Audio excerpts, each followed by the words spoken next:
உடல்நிலை சரியில்லாமல் இரவு பணி கேட்டாலே சீனி யாத்திரை பணி கேட்டால் வேலை வாய்ப்பு என்பதெல்லாம் இடஒதுக்கீடு என்பதுதான் அரசு வேலை என்பதுதான் டெக்னிக்கல் வேலை எல்லாம் ஓட்டுநர் வேலை எல்லாம் நடத்துனர் வேலை எல்லாம்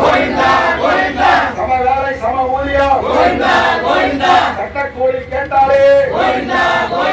போக்குவரத்து வைத்திடமெல்லாம்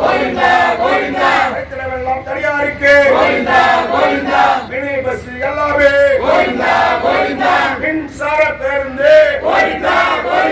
தனியாருக்கு போகுது எங்கள் பணமும் எங்கள் பணமும் 15,000 கோடி ரூபாய் பணமெல்லாம் பணிக்கொடை பணமெல்லாம்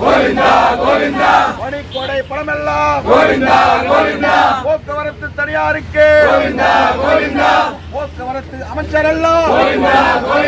போக்குவரத்து அமைச்சர் எல்லாம் எதிர்கால தேர்தல் வருது எதிர்கால தேர்தல் வருது கோவிந்தா கோவிந்தா என்பதுதான்